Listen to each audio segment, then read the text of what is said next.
तो आपका बेटा जो है कब एक्सपायर हुआ?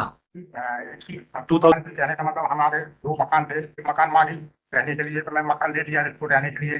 मेरा मकान था उसमें कब्जा करके बैठे। 2 मकान है आपके? हाँ। तो दोनों में एक में आपका कब्जा है क्यों? एक मिनट हम उनसे पूछ रहे हैं।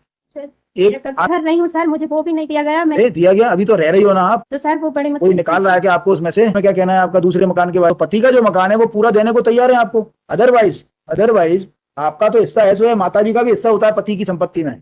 उस मकान को बंटवा लेंगी आपसे, बहस करेंगे। केवल जो है पति की संपत्ति में ही से इसका राइट मिलेगा। कोई ऐसी कोई संपत्ति जो पति की संपत्ति पिता को नहीं मिली है, आप उससे कैसे वसूल कर सकते हो?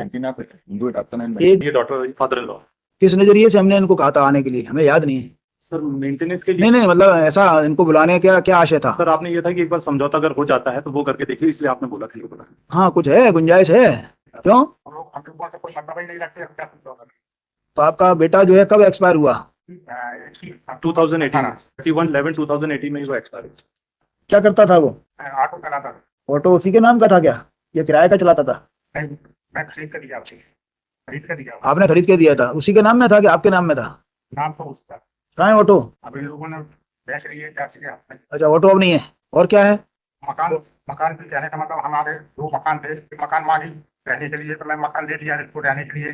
मेरा मकान था उसमें कब्जा करके बैठे। 2 मकान है आपके? मैं किराए से रहता हूँ। टोटल 2 मकान है आपके? 2 मकान है, एक मकान है। एक मकान है सर उसके वो बोल रहे हैं, अच्छा बोल रहे हैं, उनको बोलने दो। सब लोग मत बोलो। एक मकान नहीं, आप खड़े रहो, मतलब बोले एक ही है ना। हाँ, 2 मकान थे तो एक मकान कहाँ पे थे 2 मकान? कहाँ पे थे 2 मकान? कटनी में बजरंग कॉलोनी। कटनी? दोनों मकान अलग अलग थे कि एक साथ लगे हुए थे? नहीं, अलग अलग है। बजरंग कॉलोनी कटनी। तो दोनों मकानों का साइज क्या है, क्षेत्रफल क्या है? 50-30 के दोनों 30-50 के बने हुए। बने हुए। और कितना मंजिल के बने हुए हैं? बस। एक मंजिल के। तो जो बजरंग कॉलोनी में ही दोनों हैं? हाँ। तो दोनों में एक में आपका कब्जा है क्यों? एक मिनट हम उनसे पूछ रहे हैं। सर एक आराम से, एक मकान में आपका कब्जा है।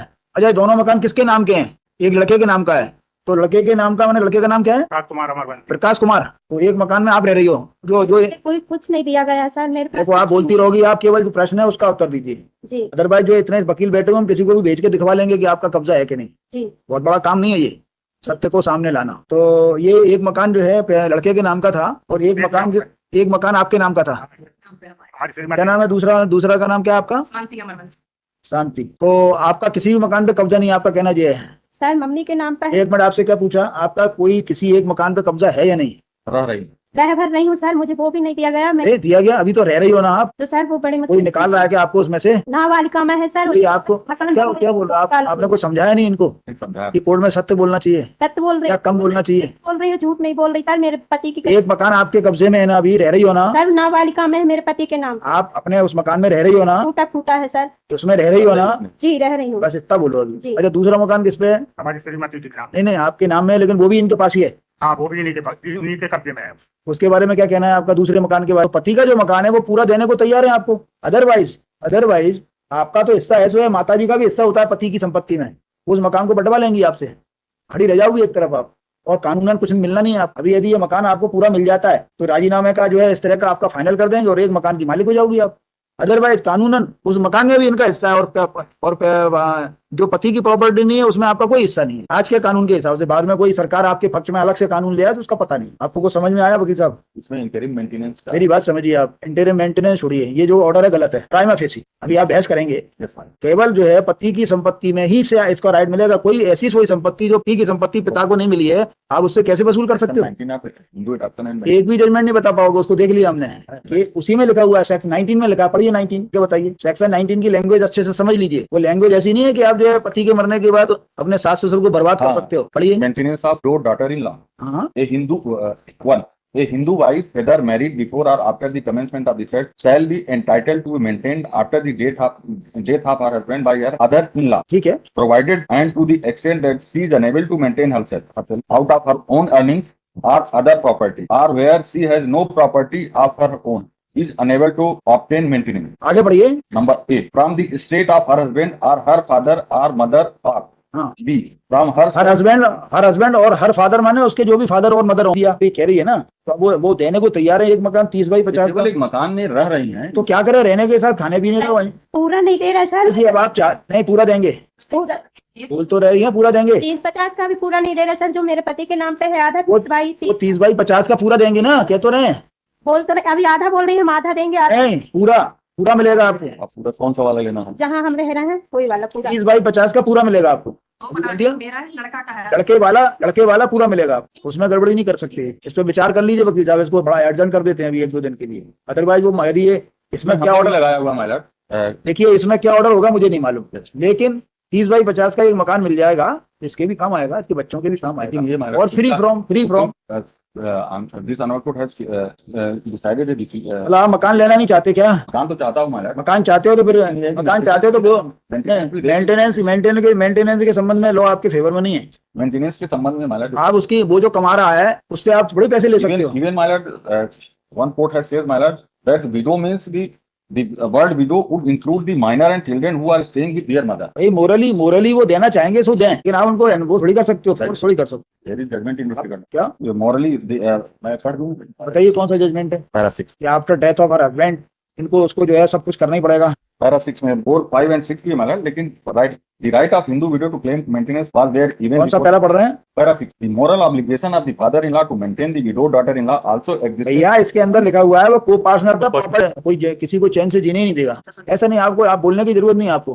सर मेरे बच्चों को पालन पोषण का लगा सर 6 महीना हो गए, इन लोग कुछ भी नहीं दे रहा मेरे लिए। नहीं अरे आपको मकान मिल तो रहा है, उस मकान में आगे किराएदार बसा दीजिए, और सर इन लोग इनसे लोन ले लीजिए, आप कुछ काम करिए, ऐसा थोड़ी होता है। आप भी मारते कुछ सर इन लोगों ने, मेरे पास मोबाइल नहीं, गाली के रोज बहुत मारे टोरे जग से यहाँ जाके इन लोग के आप कुछ काम भी करिए, ऐसा थोड़ी होता है कि अब इनके ऊपर भरोसे रहोगी। पति एक्सपायर हो गया, मकान छोड़ गया आपके लिए, वो दे रहे हैं, क्लियर कर रहे हैं मकान, और क्या चाहिए भाई? सर अभी मेरा 6 महीना का खर्चा लगा है, और इन लोग को मेरे बच्चों के लिए दिलवाइएगा। इन्होंने जो स्टे मांगा हुआ मैं उसका सर compliance सब नहीं किया ठीक ले गए, अभी तक इन्होंने एक भी मेंटेनेंस नहीं कुछ नहीं किए सर, वरना मेरे को दिया कुछ नहीं। 10,000 का आदेश वो अलग बात है, पहले आपस में ये देखो मकान चाहिए या नहीं चाहिए, बकाया इसका डिसीजन हम कर देंगे, हमें कोई प्रॉब्लम थोड़ी है।